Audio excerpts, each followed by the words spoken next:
Aujourd'hui, avec Tanguy et Lucas, nous allons vous présenter notre projet, la SSR, ou Station Solaire de Recharge, dans le cadre de la transition énergétique. Cette transition, elle intervient à cause du contexte actuel particulier. En effet, depuis la seconde révolution industrielle, qui a démarré durant la seconde moitié du 19e siècle, l'énergie que l'on consomme dans notre manière de produire provient presque exclusivement de matières fossiles, qui, en plus de ne pas être renouvelables à notre échelle, rejettent chaque année des quantités de l'ordre de la tonne de CO2 par personne dans le monde. Il semble donc que pour répondre à cette situation critique, nous ne devions envisager d'autres sources d'énergie plus vertes. La transition énergétique a commencé dans les années 70 suite au premier choc pétrolier de 73. Et bien que la situation soit quelque peu améliorée, la majorité des grandes puissances continuent de se baser sur l'exploitation d'énergie fossile. Par conséquent, les chiffres à l'échelle mondiale ne montrent pas de réels changements. En 2015, près de 80% de l'énergie mondiale provenait des ressources non renouvelables. Il est donc urgent d'envisager la conception et l'innovation dans un nouveau contexte. De petites initiatives comme les nôtres représenteront peut-être des projets d'envergure dans les décennies à venir. Une fois l'idée de base de notre projet définie, à savoir un système de recharge pour téléphone portable par panneau solaire, plusieurs besoins, plusieurs problématiques se sont assez vite imposés à nous. Dans un premier temps, évidemment, comment recharger le téléphone par énergie solaire ?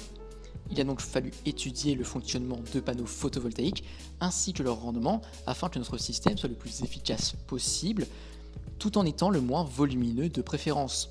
Notre projet ne devant pas être une installation complète de panneaux solaires servant à alimenter toute une maison en électricité, mais seulement un petit système permettant de recharger des smartphones afin de voir si un tel projet pourrait être viable et rentable malgré sa petite taille. En parlant de rentabilité, la question du prix des composants s'est aussi posée. Ces derniers ne devant pas être trop chers si nous voulions faire des bénéfices du point de vue économique, même si nous n'avions pas beaucoup de marge de manœuvre de ce côté. Un autre besoin important que nous n'avons pas encore abordé est le stockage de l'électricité fournie par les panneaux durant la journée.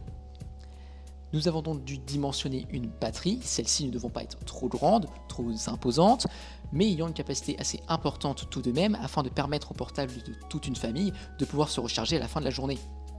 Nous avons aussi pensé à surdimensionner la capacité de cette batterie pour avoir une marge permettant de compenser les jours de mauvais temps qui ne permettraient pas à la batterie de se recharger complètement. Enfin, du point de vue utilisateur, il fallait que le projet soit simple d'utilisation. C'est pourquoi nous avons simplement placé des prises USB sur la base de recharge afin que l'utilisateur n'ait juste plus qu'à brancher son chargeur. Notre station de rechargement sera constituée d'un panneau photovoltaïque 12 volts 115 watts crête relié à un onduleur qui alimentera une batterie et qui s'occupera de la gestion du chargement de la batterie pour que celle-ci ne se vide pas trop ni ne se remplisse trop pour éviter de nuire à sa durée de vie.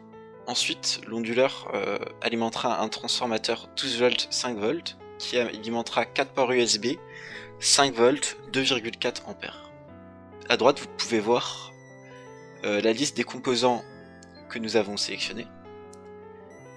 Ils nous reviennent pour l'instant un total de 290€, sans compter le dock de chargement et la main d'œuvre pour assembler tout ça. Nous allons donc nous intéresser au seuil de rentabilité économique et de rentabilité carbone, car si nous voulons commercialiser notre projet, celui-ci doit être intéressant d'un point de vue financier pour l'acheteur et doit aussi présenter des avantages réels pour l'environnement. Vous pouvez voir sur le graphique de gauche, la ligne orange représente les 6 ans, ce qui est la durée de vie probable minimum de notre système. La batterie étant le maillon faible qui risque de lâcher en premier. Et donc, pour que notre système soit rentable, il faudrait qu'on le vende dans un pays où l'électricité dépasse les 1,16€ du kilowattheure, ce qui n'est actuellement le cas nulle part. Pour exemple, le prix de l'électricité en France est de 17 centimes environ. Pour le seuil de rentabilité carbone, il faut ainsi considérer l'émission de gaz carbonique qu'on pourrait remplacer. Ça veut dire qu'il faut voir dans quel pays nous vendons notre système et quel impact a l'électricité disponible à l'achat sur l'environnement. Si cet impact est très faible et que l'impact moyen de notre système est plus important que la façon dont ils le produisent, notre système n'a pas d'intérêt. Donc pour que notre système soit rentable en 6 ans, il faut à peu près que le kilowattheure que nous essayons de remplacer émette 750 grammes de CO2, et alors là notre système commencerait à être rentable. Mais pour avoir plus d'impact sur l'environnement, il faudrait que notre système remplace une énergie encore plus carbonée que cela, ce qui est très rare. En conclusion, notre projet n'est pas rentable et n'a pas beaucoup de sens d'exister aujourd'hui. Néanmoins, avec les progrès constants dans le domaine de l'énergie photovoltaïque, si le rendement des panneaux solaires ou le prix de l'électricité en France venait à augmenter, il se pourrait que notre projet devienne plus viable et réalisable dans les années à venir.